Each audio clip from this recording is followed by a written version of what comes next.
அடுத்து பார்க்க போற வண்டி ஹூண்டாய் ஐட்டன். ஐட்டன்ல வந்து ஆட்டோமேட்டிக் வேரியன்ட் தான். இந்த வண்டி பாத்தீங்கன்னா வெறும் 39,000 கிலோமீட்டர் தான் ஓடி இருக்கு. வெறும் 39 கிலோமீட்டர் 33,000 வரைக்கும் ரெக்கார்டு போயிருக்கு.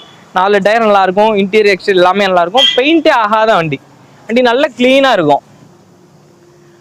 பாடி லைன்ல ஒரு டென்ட்டோ ஸ்கிராச்சோ எதுவுமே இருக்காது. இன்டீரியர்லாம் பாருங்களேன், சீட் கவர்லாம் நல்லா பிரமாதமா இருக்கும். நல்ல ஃப்ளோர் மேட் போட்டிருக்காங்க. Automatic variant.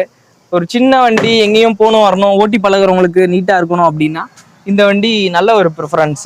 நல்லா இருக்கும் வண்டி. இந்த வண்டிக்கு நம்ம கேட்குற விலை 3,25,000 கேட்குறோம். நேரில் வாங்க, அனுசரிச்சு கொடுத்துடலாம். 2012 2 ஓனர் வண்டி. எனக்கு பொதுவா வீடியோ போறதுனால நிறைய கால்ஸ் வரும். சரிங்கண்ணா. அப்படி கால்ஸ்ல பாத்தீங்கன்னா ஆட்டோமேட்டிக் நிறைய மக்கள் விரும்புறாங்க. ஆமாண்ணே, ஆட்டோமேட்டிக்னா முன்னாடி ஒரு பயம் இருந்துச்சு மக்கள்கிட்ட. ஆட்டோமேட்டிக்லாம் ரொம்ப பெரிய விஷயமோன்னு இப்போ வர்ற. ஆனா எல்லாருமே வந்து ஆட்டோமேட்டிக் நிறைய பேர் கேட்கறாங்க. 10 வண்டியில 5 வண்டி ஆட்டோமேட்டிக் வந்துடுது. ஆமா, பிரீமியமான வண்டியை பாத்தீங்கன்னா எல்லா வண்டியுமே ஆட்டோமேட்டிக் தான். மேனுவல்லாம் இப்ப யாரும் அவ்வளவா விரும்புறது கிடையாது. பிரீமியம் வண்டியில